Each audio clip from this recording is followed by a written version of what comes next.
Indian premier league অর্থাৎ IPL. IPL যখন শুরু হয় তখন সালটা ছিল 2008। এখন বর্তমান সাল 2025। কিন্তু 2025 থেকে 2008 17টা বছর কেটে গেছে। কিন্তু এই 17টা বছরে বেশ কয়েকটা এমন টিম আছে যারা এখনো আইপিএল ট্রফি নিতে পারেনি। তাদের মধ্যে থেকে আজকের একটা টিম, সেই টিমটাকে নিয়ে আলোচনা করব।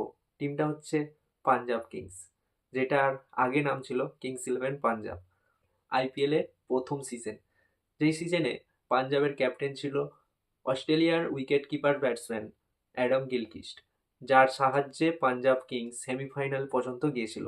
কিন্তু দুর্ভাগ্যবশত চেন্নাইয়ের সাথে তাদের ম্যাচ হয়, সেখানে তারা সেমিফাইনালে হেরে যায়। যার ফলে পাঞ্জাব কিংসের প্রথম বছরেই কাপ নেওয়ার স্বপ্নটা আর পূরণ হয়নি। তারপরে আস্তে আস্তে পাঞ্জাব কিংস আরও স্বপ্ন দেখে, তাদের স্বপ্ন আরও ভাঙতে থাকে। 2008-এর পর 2009, 10, 11, 12, 13 এইভাবে তাদের স্বপ্নগুলো তৈরি হয়, আবার ভাঙতে থাকে। তারপরে আসে সেই সাল, যেটা 2014। 2014 সালে পাঞ্জাব এমন কিছু করে দেখায় যেটা অন্য কোনো টিম এত সহজে করে দেখাতে পারেনি। 2014 সাল, 2014 সালে পাঞ্জাবের ক্যাপ্টেন ছিল জর্জ বেলি, যে অস্ট্রেলিয়া থেকে বিরাজ করে। অস্ট্রেলিয়ার আরও ক্রিকেটার যেমন গ্লেন ম্যাক্সওয়েল, মিচেল জনসন পাঞ্জাবের সঙ্গে যুক্ত ছিল। সাউথ আফ্রিকার একটা প্লেয়ার ডেভিড মিলার, তখনকার দিনে পাঞ্জাবের ডেভিড মিলার নয়, ডেভিড মিলার মানে কিলার মিলার, এই নামেই পরিচিত ছিল। তার সাথে ছিল বীরেন্দ্র সেবক, ঋদ্ধিমান সাহা। এই সবাই মিলে পাঞ্জাবকে নিয়ে গিয়েছিল ফাইনালে। কিন্তু কোথাও না কোথাও পাঞ্জাবের বাধা হয়ে দাঁড়িয়েছিল Kolkata Knight Riders. Kings Eleven পাঞ্জাবের অনার পিটি সিন্ডা।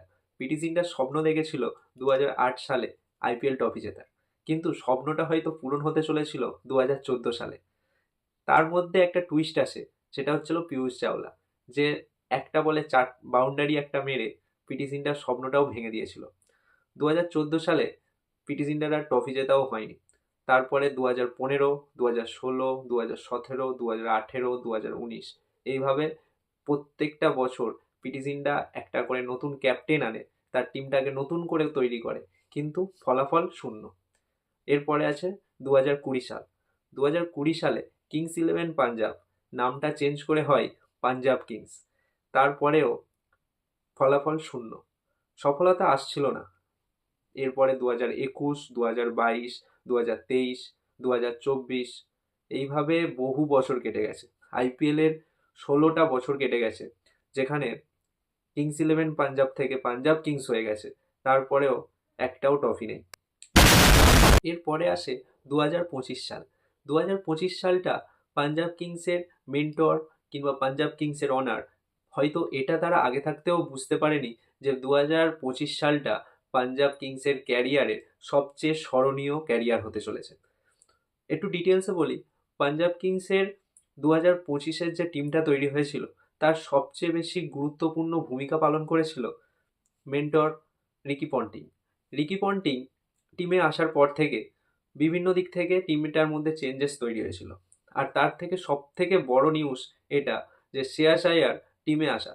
শ্রেয়াস আয়ারকে আনতে রিকি পন্টিং 26,75,00,000 টাকা খরচ করেছিল, যার ফলস্বরূপ পাঞ্জাব কিংস 2025 সালের আইপিএলে ফাইনালিস্ট ছিল। যদিও এটা ঠিক 2025 সালেও পাঞ্জাব কাপ নিতে পারেনি, কিন্তু পাঞ্জাব কিংসের হাজার হাজারটা ফ্যানের মধ্যে পাঞ্জাব কিংসের সেই ভালোবাসাটা তারা দিতে পেরেছিল। 2025 সালে যে দুটো দল আইপিএলে ফাইনালে উঠেছিল, তাদের মধ্যে একটা হচ্ছে রয়্যাল চ্যালেঞ্জার ব্যাঙ্গালোর, একটা হচ্ছে Kings Eleven Punjab. Royal Challenger ব্যাঙ্গালোরের ফ্যান ফলোয়ার্স লয়ালিটি সবাই জানে, কারণ যেখানে বিরাট কোহলি থাকে সেখানে তো ফ্যান ফলোয়ার্স লয়ালিটি থাকবেই। আমি এই ভিডিওটাতে এটা বলছিলাম না যে পাঞ্জাব কিংসের ফ্যান ফলোয়ার্স, পাঞ্জাব কিংসের লয়ালিটি, পাঞ্জাব কিংসের হিস্ট্রি। আমি এটাই জানাতে চাইছিলাম যে আজকের ডেটে তুমি যদি দাঁড়িয়ে এটা গুগলে গিয়ে সার্চ করো যে top trending global search sport team name, সেখানে 4 নম্বরে পাঞ্জাব কিংসের নাম দেখা যাবে। এটা হচ্ছে এখন এটাই বিষয় যে পাঞ্জাব কিংসের নাম গ্লোবাল সার্চে এলো কিভাবে। সেখানে তো ব্যাঙ্গালোরের নাম থাকতে পারতো, যেহেতু ব্যাঙ্গালোর ট্রফি নিয়েছে, কিন্তু সেখানে পাঞ্জাব কিংসের নাম আছে। এর কারণ একটাই, কারণ শ্রেয়াস আয়ার। শ্রেয়াস আইয়ার যে 2025 সালে টিমটাকে যেভাবে চেঞ্জ করেছে, কিংবা গোটা টিমটা যেভাবে পারফর্ম করেছে, সেখানে তাদের ফ্যান ফলোয়ার্স অনেক বেড়ে গিয়েছে, যার কারণে সব সার্চ লিস্টে, গ্লোবাল সার্চ লিস্টে পাঞ্জাব কিংসের নামটা উঠেছে। এর ফলস্বরূপ আমরা এটা আশা করতে পারি 2026 সালে পাঞ্জাব কিংস কিছু করে দেখাবে। হয়তো 2026 সালে পাঞ্জাব কিংসের প্রথম ট্রফিটা শ্রেয়াস আয়ারের হাত থেকেই আসবে।